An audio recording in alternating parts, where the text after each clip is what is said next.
Bien sûr, de crypto, les infos crypto pour ceux qui n'ont pas le temps. Bitcoin, rien n'est clair, rien ne va. C'est le bazar, on est vraiment sur des zones compliquées. On va parler de ça ce matin. On ira voir aussi des graphiques très long terme qui sont assez intéressants et qui reflètent ma pensée, puis aussi des courts termes qui sont très très sympathiques. Et on analysera une crypto qui est très très très intéressante, qui est essentielle pour comprendre la cyclicité et le choix des cryptos qui seront dans vos portefeuilles, les gars. Vous allez voir, ça va être encore une matinale très très cool. Du côté du BTC ce matin, 42 800 dollars. On prend 0,3%. On a Ether qui est un peu plus fort, mais rien de très impressionnant pour 1% de 1537 dollars. Le reste de la est assez mitigé, assez calmos en ce mardi matin. On est même un peu en mode stablecoin, hein, puisque tout est quasiment à 0%. On a quand même TRX qui perd 2,7%, donc qui est un peu plus en forme, qui prend 2%. Dans le bas du tableau, on a 3,8 du côté du Nice, c'est joli. Atom qui prend 3%. Belle perf encore du côté d'Injective Protocol qui prend 7,5%. C'est vraiment la crypto de ce début de bull run qui nous fait des performances assez exceptionnelles, hein, pour une crypto qui en plus qui est dans le top. Bravo à tous ceux qu'on a en portefeuille malheureusement. Moi, je ne suis pas exposé. Le APT il prend 7% ce matin. Belle perf du côté d'Arbitrum, 4%. Et je pense qu'on va arrêter là. Ah si, quand même, il y a Sei. Celui-là, je ne l'ai pas loupé, celui-là.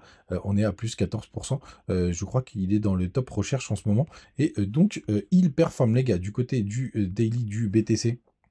On est bien en daily, on est là pour le coup. Donc là, on est vraiment sur un joli rebond sur cette trendline, mais on a fait quand même cette petite incursion baissière. Pour le coup, moi, je ne serais pas surpris qu'on ait un rebond, mais rien n'est clair, rien ne va. Comme je vous le disais en titre. Je pense qu'on devrait latéraliser sur du court terme, même si on peut aller chercher quelques résistances, pourquoi pas même remonter jusqu'aux 45 000 dollars pour redumper. Derrière, on a en plus la Kinjun et la Tenkan Daily qui font office de résistance aux 42 250 dollars. Mais voilà, on est en train de dégonfler sur le RSI, ça c'est plutôt pas mal. Mais grande méfiance en ce moment, on a fait vraiment très très bien rejeter de la zone de rechargement de short. Donc pour l'instant, je vous invite à la plus grande prudence. La seule chose qu'il faut espérer, c'est qu'avoir un BTC qui latéralise le plus longtemps possible pour que les altes puissent s'éclater. Ce que je voulais vous montrer, même si c'est du monthly, c'est si l'énorme support qu'on a sur le nuage Ichimoku, vous voyez qui est très très corrélé à cette droite là qui correspond une correction de 0,382 pour le coup, de tout le mouvement depuis le bas du bear market pour le coup, donc aux 15 500 dollars, jusqu'aux 48 000 qu'on a touché, presque 49 000 qu'on a touché récemment. Et regardez, c'est quand même très très propre, hein, toutes les confluences qu'on a ici, puisqu'on a le bas du nuage qui est vers les 36 000 et des brouettes. On va être très précis, 36 000, 36 163, et puis souvent on a une petite mèche qui vient s'amuser en dessous. Donc vraiment, ça, cette zone, c'est vraiment la grosse zone de rebond. Ce sera peut-être le dernier moment de faire des petites emplettes sur Bitcoin, voire même de recharger comme un cochon. Gardez cette zone en tête, elle est vraiment très intéressante. Et regardez aussi, ce qui est très intéressant, c'est qu'on n'a pas du tout clôturé au-dessus du nuage, hein, en monthly. Donc on verra à la fin du mois de janvier. Mais on s'est fait rejeter deux fois, une fois par la Tenkan, maintenant une fois par le nuage, même si là on est un petit peu au-dessus. On va voir ce que va donner fin janvier. Et surtout, la Tenkan, là, elle commence à corriger. Donc on est repassé au-dessus, ça c'est plutôt boule. Mais elle commence à s'accumuler avec les supports. Vous voyez toute cette zone de gros support entre les hop, 37 000 et 35 500 dollars. C'est vraiment la grosse zone de support. Si jamais on a une grosse correction, je ne serais pas surpris. Je vais vous montrer pourquoi juste après. Ce serait assez logique. En tout cas, du côté du crypto Fear and Greed, on a touché hier les 52, on est à 64 ce matin, donc c'est l'indice de la peur. Et ça nous emmène directement sur le Twitter qui est juste là. Donc après cette correction, on a quand même eu une grosse chute du crypto Fear and Greed Index qui est descendu à 52. Ce que je voulais vous montrer, c'est un tweet de Michael Van de Pope. Je connais pas du tout son tweet, mais je l'ai vu passer ce graphique qui reflète un petit peu ma pensée. Des performances qu'on pourrait avoir. Vous voyez, justement, avec cette petite correction, d'ailleurs, il va jusqu'où, lui? Il va jusqu'aux 39 000 dollars. Alors moi, je pense que ce serait même un petit peu plus profond. Les 39 000, oubliez pas, on a notre petit gap CME d'ailleurs qui est juste là, hop, qui va jusqu'aux 39 000 dollars que je pense qu'on va les combler. On va repasser juste en daily pour que ce soit plus clair. D'ailleurs, on n'a pas encore clôturé notre petit gap daily. Alors, il y en a qui disent que ça touche avec les mèches, que ça suffit. Pour moi, ça suffit pas. Mais néanmoins, de toute façon, il sera comblé parce que je pense qu'on fera forcément un nouveau plus haut. Donc, on a une première target assez claire aux 39 000 dollars. C'est un peu ce que défend ce joyeux luron, ce joyeux bonhomme. Et après, pourquoi pas repartir. Moi, je pense qu'on devrait aller chercher un peu plus bas, hein. Je vous l'ai montré sur le nuage Ishimoku et pas mal de petites choses. Mais en tout cas, une correction minimum au 39 fils, ça me paraît inévitable. Et j'ai trouvé que son graphique reflétait plus ou moins bien ma pensée de ce qu'on pourrait faire. Et pour le coup, ça nous amène à un bull run. Vous connaissez, je vous ai partagé enfin, ce que je voyais pour le prochain bull run, qui nous amènerait jusqu'en 2025. Par contre, je le trouve un peu léger sur la target de fin du bull run, mais le schéma là qu'il a dessiné est plutôt pas mal. Ce que je voulais vous montrer aussi sur du court terme, pour ceux qui connaissent pas le schéma de Wyckoff. Donc c'est des schémas qui sont assez logiques et qui reflètent les accumulations et les schémas de distribution. Donc vous avez ce schéma justement de distribution qui est plutôt pas mal, qui sur du court terme, d'ailleurs si vous regardez, c'est à peu près ce qu'on peut voir sur on va repasser sur le monthly pour que ce soit plus propre et enlever les indicateurs. C'est à peu près ce qu'on a eu sur le BTC. Vous voyez, les accumulations avec le spring, etc. La distribution, pardon. C'était un schéma de distribution pour le coup. Et là sur le bas, c'était plutôt des schémas d'accumulation. C'est plus propre, on va dire plutôt weekly. C'est beaucoup plus net, beaucoup plus clair. Si j'ai réussi, bah, je suis repassé en daily. Hop, avec ces schémas de distribution. Donc c'est des schémas qui sont pas mal utilisés par la smart money. Voilà, ici c'est très très clair. Ah bah je suis sur les contrats futurs, mais bon, c'est pas grave. Avec ces schémas de distribution. D'ailleurs, je ne l'avais pas vu, mais on avait un petit gap et du coup, ça nous a permis d'aller le chercher quand on a refait un nouveau plus haut. Vous voyez, et on a un dernier spring. Et en fait, sur du court terme, c'est un peu ce qu'on voit du côté du BTC. Donc, grande méfiance. Après, c'est du court terme, hein. Donc, ça indique des corrections court terme.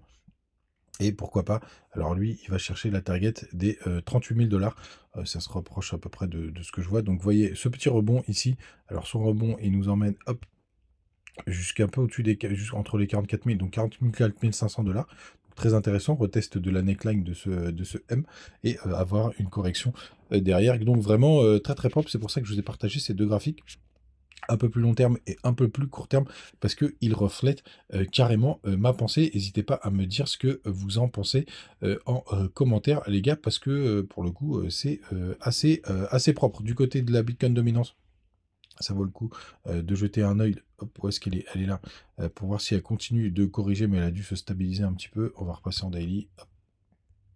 Donc daily, une bougie égale une journée. Ouais, elle est en train de se stabiliser un petit peu, même d'avoir un petit rebond.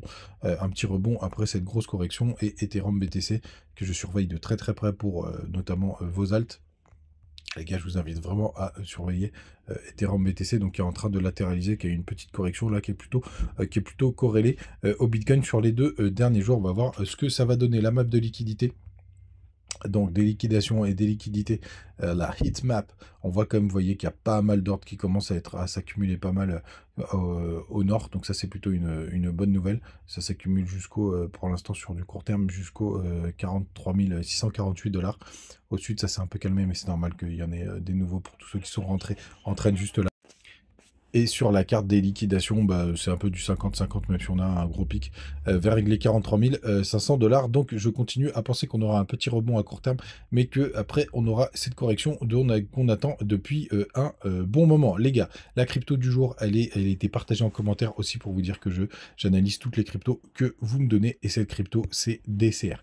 Et cette crypto, elle est géniale pour votre apprentissage, pour votre bull run, pour savoir comment sélectionner vos cryptos. C'est une crypto qui est une très très vieille crypto, qui est très très bien équipée. On ira voir sur CoinGecko tout à l'heure. Donc, elle a fait son petit spring baissier jusqu'au 11,38. Donc, ça, c'est plutôt pas mal, hein. Tous ceux qui ont fait leur petite chasse au stop, qui sont vraiment très intéressantes parce qu'on rebondit derrière. Il y a eu un gros pic vers les 26,50. Donc là, vous voyez, il y a eu des gros achats du côté du spot. Et là, on a retesté le petit range qu'on avait formé juste là. Donc ça, c'est plutôt pas mal, même en point d'entrée. Donc ça, c'est plutôt chouette. Et regardez, pour aller chercher son ATH de 250 $, il y a quasiment un x10 à aller chercher. Donc ça, c'est plutôt chouette. On a retesté même les zones qu'on avait au moment du listing sur Binance. Donc vraiment une très très bonne zone et une crypto très très intéressante pour d'autres raisons. Et je vais vous le montrer directement sur CoinGecko. Pour le coup, hop, je l'avais gardé en mémoire, elle est juste là, DCR, Decred. Donc, ce qui est important de noter, les gars, quand vous regardez une crypto, surtout qui est là depuis longtemps, c'est que cette crypto, la bonne nouvelle, c'est qu'elle a fait un ATH au dernier cycle. ATH, c'est-à-dire all time high, c'est-à-dire qu'elle a fait un nouveau plus haut. Parce que vous voyez, en 2017-2018, elle a fait un joli bull run, et en 2021, elle a fait aussi un bull run qui était très très beau, avec un nouvel ATH. Et pourquoi ça c'est cool les gars? Bah, tout simplement parce que ça veut dire que c'est une crypto qui continue de performer au bull run, donc c'est un projet qui est pas mort. Alors bien évidemment, on ne sait pas ce qu'elle fera au prochain bull run, mais c'est très intéressant de voir qu'elle continue d'avancer. C'est une crypto qui est très capitalisée, pour le coup, et qui est présent sur plein d'exchanges, notamment Binance. Vous l'avez aussi du côté de BingX, je vous laisserai le lien comme d'habitude, mais vous voyez, elle est pas mal listée sur les exchanges. Et avec un historique assez gros. Donc, logiquement, enfin, normalement, une crypto qui est assez solide et qui continue de dérouler. Et ça, c'est très important. Quand vous avez une crypto qui n'a pas fait un nouvel ATH en 2021, c'est pas que vous devez vous inquiéter, mais en tout cas, vous savez que elle est plus au cœur de tous les projets, etc. Alors que là, c'est une crypto qui est là depuis longtemps, qui performe. Il y a 75% des tokens en circulation. Il y a 1 million de volume de trading par jour, donc ça, c'est plutôt pas mal. 258 millions de market cap, 344 en full diluette. Donc comme je vous disais, 75% des tokens en circulation. Pour le coup, il n'y a pas une max supply, donc attention, il y aura de l'inflation. Et on est à moins 93%, on a pas mal corrigé depuis son time high de 17 avril 2021. C'était au même moment du top du BTC d'ailleurs. Pour le coup, il n'y a pas eu une seconde phase où, vous voyez, c'était un vrai dead cat bounce, donc ça c'est très intéressant, le rebond de Chamor. Donc sur la deuxième partie du bull run, on a été chercher 69 000 $ du côté de BTC. Decred, lui, il n'a pas fait de nouveau plus haut, il a fait un rebond juste un peu en dessous des 200 $. Donc très intéressant. Du côté des réseaux sociaux, moi j'aime bien regarder ça parce que c'est un indice qui est très intéressant, je regarde souvent le Twitter. 54 000 abonnés, donc quand même pas mal de monde, vous voyez, il a rejoint en 2014 Twitter, avec des tweets qui sont assez récents, 3 jours, donc ça veut dire que ça continue de délivrer, donc ça c'est plutôt pas mal. Alors c'est pas sur cette crypto que vous aurez le plus gros X, hein, tout simplement, parce que c'est une crypto qui est quand même pas mal capitalisée, qui est top 200, qu'il y a beaucoup de narratifs, de nouveaux narratifs. Si on prend les narratifs, donc c'est on va dire les cryptos à la mode pendant un cycle. Donc si vous prenez le cycle par exemple de 2021, les deux sujets très très à la mode en 2021 qui ont surperformé, c'est la DeFi, donc la finance décentralisée, donc dedans il y a tous les échangeurs décentralisés et tous les projets avec les protocoles de DeFi, et vous avez le métaverse. Ça a été les deux narratifs du dernier bull run. Sur le prochain, je pense que ce sera intelligence artificielle et RWA, donc Real World Asset, donc la tokenisation du monde réel, pour le coup, qui seront pour moi les deux narratifs. Et DCR, faudra regarder, moi j'ai pas fait de fondamental, de voir de quoi ça parle pour savoir si elle est encore dans les clous, s'il continue de délivrer. Bon, il continue en tout cas de tweeter et d'avancer, pour le coup, donc ça c'est plutôt une bonne nouvelle. Elle a fait des nouveaux plus hauts, donc voilà, c'est comme ça que vous devez analyser vos cryptos, parce que c'est assez intéressant que vous avez des cryptos qui ont moins performé au dernier bull run. Alors je prends l'exemple d'XRP, elle a moins bien performé, mais c'est parce qu'il y avait des raisons fondamentales, notamment son procès avec la SEC, mais c'est des choses que vous devez voir, et comme ça vous êtes un peu plus à l'aise. Donc est-ce que DCR est très intéressante? Pour le coup c'est plutôt pas mal en plus. Par contre, voilà, il y a un petit x10 à aller chercher qui est plutôt pas mal si on arrive à retoucher les all-time highs, ce qui est pas sûr, hein, pour le coup. D'ailleurs, vous voyez, les schémas sont très intéressants. Il y a un nouveau plus haut et après il y a un dead cat bounce, donc qui est plutôt chouette après une grosse correction. Donc en plus intéressante pour pourquoi pas mettre un petit billet dessus, mais ça c'est à vous de décider, à vous de voir. Moi, personnellement, ces joueurs de crypto, je pense pas que je rentrerai dessus, parce que je préfère m'orienter sur des narratifs qui sont un peu plus propres et qui a eu qu'un petit rebond depuis la correction. On le voit du côté de Binance, donc et forcément, elle performera comme toutes les autres cryptos. Il y a quand même eu des gros achats, mais il y a quand même peu de liquidité. On voit que c'est dès qu'il y a une moindre news, ça pump. Mais par contre, c'est vrai que c'est une crypto intéressante, qui est pas déconnante. D'ailleurs, n'hésitez pas à vous laisser pas mal en commentaire, pour le coup, parce que vous le voyez, je le partage, et bravo à celui qui me l'a partagé parce qu'elle était vraiment très intéressante pour votre apprentissage et pour la suite de votre bull run, en espérant qu'il ait lieu. Pour finir les gars, je finirai avec un petit mot, avec un grand merci, parce que ça y est, on est 5000 sur Twitter. Pardon, pas encore sur Twitter, mais sur YouTube. Donc un grand merci à vous.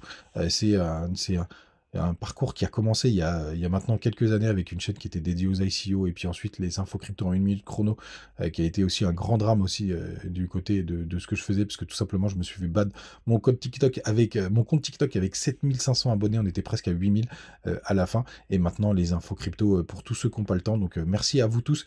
Moi je continue à m'éclater, je continue à vous parler de crypto tous les matins. Je continue à m'éclater. Je le fais aussi parce qu'il y a de l'audience et qu'il y a des gens qui m'écoutent, pardon. Donc merci à vous. Je continuerai de le faire, c'est tous les matins. C'est une matinale qui est 7 sur 7 quasiment, à part quand je suis en voyage ou que j'ai vraiment pas le temps pour le coup. Mais merci à vous tous. 5000 abonnés, ça fait vraiment plaisir du côté de YouTube. Merci à vous et on se retrouve comme d'hab tous les matins. Je vous embrasse fort. Ciao.